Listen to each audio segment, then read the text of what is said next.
Hi and welcome to Podpadstudios. I'm Master Maker. And I'm Mrs. Breaker, and we're in LItltle Cafe again.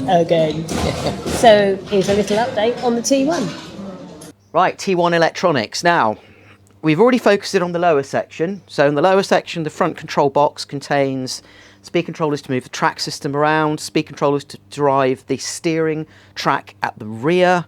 We have got some other bits and bobs, 24 to 12 volt converter, so that I can run different bits and pieces on 12 volts.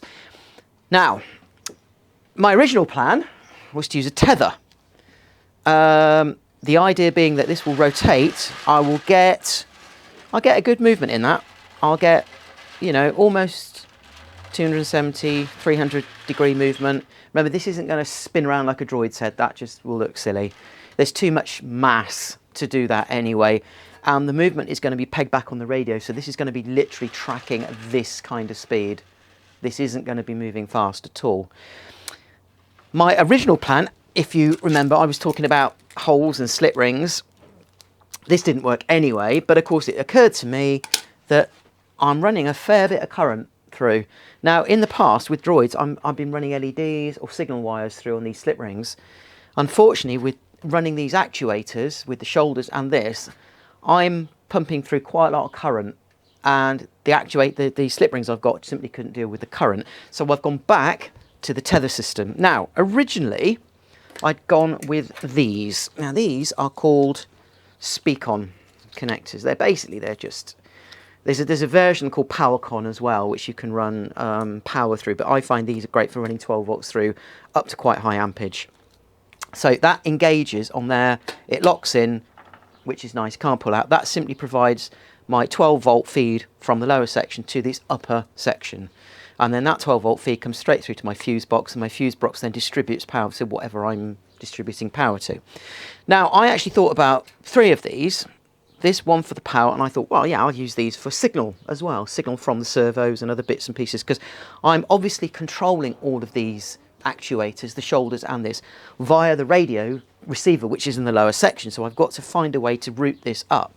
Anyway, I had all these plugged in, and I found it didn't work. And interesting, it didn't work because when these are plugged together and locked in, there's movement in them. And that tiny little bit of movement that I found was causing issues with the servos. So I had to scrap that idea. I went instead with DMX, 5-pin DMX. They still move a little bit, but because they lock in, they're much more rigid. They're designed to take signal wires, which you would do with DMX. Now, granted, you know, DMX cables don't move around a lot, unless they're on moving headlights, of course. But I found them much, much better. So I've wired that up now. That can obviously go in, and it locks in as well. So I've got a second one, which is going to be wired into there for my other set, which I haven't done yet. And that basically then, I've got my tether coming up, which gives me my power and my signal feed in from my receiver, which is feeding speed controller here, which is feeding the lower lift section. I've got another speed control here, which will control the shoulders, and they'll be controlled independently. You notice there's a UBEC here, which is providing 6 volts from the 12 volts, which is feeding my servo mechanism, which is this little gadget here, which will be mounted up in the head. And this will give me pan, and it will give me tilt for my head mechanism, which is obviously takes its power from the UBEC, which of course then takes its signal control wires directly from the radio. So that allows me to pan and tilt the head around. So what that means is, if you just go off shot a minute, this will be mounted in here, underneath in there like that. So the head will be able to move forwards, backwards, left, right. I'll have a full articulation of the head from this, because the head isn't going to weigh much, even with the electronics in it and the LEDs and all finished. That's not finished yet. The servos are going to be more than enough to move that around, and it's just the simplest and easiest way to do it. This gadget here is an RF relay switch. It's used, we control it from these things. Use these on the droids and on the Dalek. Press a button and it simply latches or unlatches a relay. And then these devices I can use to do whatever I want to do. Now, I'm primarily using most of these to switch sounds. And as you can see there, I'm using a SparkFun MP3 trigger board, all this spaghetti is basically the wires from that simply go into the relay. Once it switches, it makes a connection. So when I press a button, it makes a connection on the relay, which turns a sound on. It's that simple. I'm also going to use those to control my gun rotation and the water that will come from the guns as well, which will then control another relay, which will control, you know, my little pump. And that's that. And obviously what I always do, everything through different circuits on fuses. So if you blow it up, you just blow fuses. It's really simple. That's where we're at the moment. So I've got to think about other things like the water, where I'm going to mount a little box of bits and pieces here. I've got these little pumps. So these little pumps.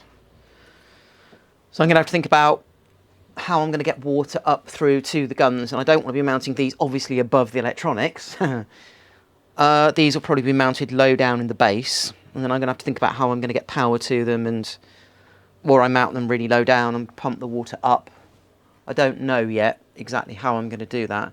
Unless I don't run the spinning guns with water. Unless I have them so they just spin, and I can run lower guns which squirt water. That might be quite good. I was thinking about that extra firepower on it. So that's where we are in terms of the electronics. Obviously, I'll have to come up with a method of covering all this to make it a little bit more waterproof. Not exactly sure how I'm going to do that. But as you can see, rotation issue solved. Now I had a problem, another problem you say. Basically, this frame here is supporting a wooden platform. Now here is the first one. If you like, this bit here is this kind of bolts to this frame, or screws onto that frame. And then inside we have a bearing. And this is the original bearing. It was a steel bearing which can rotate. You can see there that rotates.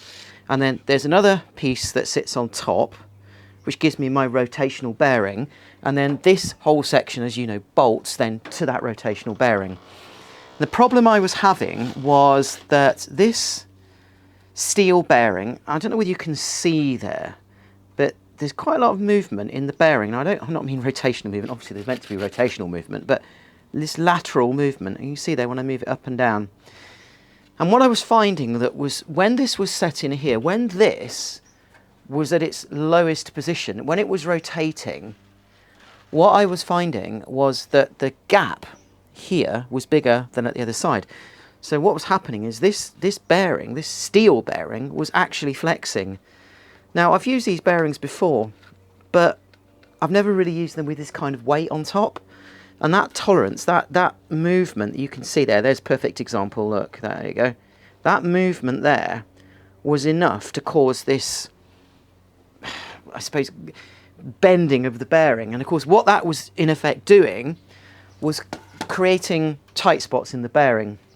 So when this is fully down with all the shoulders on, the motor was struggling to turn it, and the motor I'm using is a slightly bigger version of this, which are windscreen wiper motors. They've basically got your little motor with a gearbox. They've got incredibly high torque. Low speed, I think they only rotate at like a few hundred RPM or not even that. But they're really, really good. They're great. So there was my problem, and I just thought it was frustrating because, as you can see, I've done a lot on the electronics, but then this was causing a problem, so I had to go back and solve this problem. So I thought, well, all right, let's see if I could run my power through a slip ring through the middle and redesign this whole affair, because the motor is currently driving this from the centre, which means, of course, I can't get a slip ring in. So I thought, right, okay, let's come up with a different system. So I thought, right, what about this sort of affair? If I mount a gear onto this on the underside of that, I can drive that off a chain. Looks really trick as well, looks really technical. That can be driven off a motor. There's a hole in the middle. I can feed my wires down through the middle, and I can run my slip ring, and then no problem at all. So I spent about 3 days setting all that up, redoing it all, recutting the circles. I've used a different bearing. I've gone with an aluminium bearing instead of a steel bearing.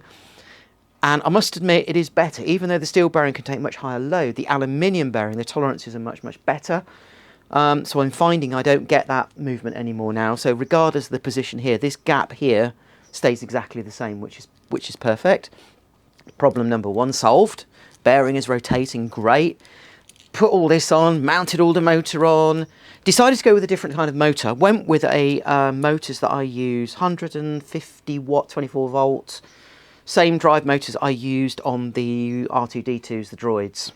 Set it all up, powered it up, didn't move. Changed my gear ratios, didn't make any difference. It just didn't have enough torque to move all this weight. Not so much in this upright position, but once this is lying down with the shoulders on and the bodywork on, it wouldn't turn. That's not my bones creaking, by the way, it's the door. I'll just sort it out for you. What? I'll sort it out for you. No, leave it open. Oh, well, how are we going to stop it banging? Anyway, that's Mrs. Breaker trying to fix a squeaking door. Now, you might think to yourself, it took me 3 or 4 days to try to solve this problem. It might take considerably longer for Mrs. Breaker to solve the squeaking door problem. Don't know what she's doing now. She's moving some sort of giant mechanism around. Solved the problem, mate. Okay. Anyway, put all this on. It was really techie, looked really good. You know, motor didn't drive it. So I thought, right, put a bigger motor on. Put a bigger motor on, and it just broke the chain. So had to take all that off and start all over again. I've used a bigger motor again, so as I said, a bigger version of that, and I've gone for a direct drive again. But this time I've used a slightly different system in that I've bolted the motor to the frame, not to the underside of this, so it's taken the weight off the bearing. It's a little bit difficult to understand, but basically, in essence, this is much, much, much stronger. And as you can see now, just rotating it like this, there is no play in that. I mean, it's rotational play, but there's no lateral play in that bearing at all. So once I get the shoulders on, I'm not going to have any issues at all. Yeah, the bearing has got a slightly different load tolerance, 350 kilos as opposed to 800 kilos. But how do you measure those forces? You know, that bearing will bend if it fails. This will just snap. But it can't fall off because of this new system. This little affair here, the brackets going through holding the motor, but of course what they also do is give me a platform to mount the fiberglass body. So what I really love about Olive Tree Cafe is the garden. I mean, look at this, absolutely beautiful. And it's a really, really relaxing place to come and have a cup of tea if you're in Swindon. Do drop in. But first, we want to just tell you what happened when we went to MDC events down in Kent. Have a look at this. Do you like that trailer, Boss Maker?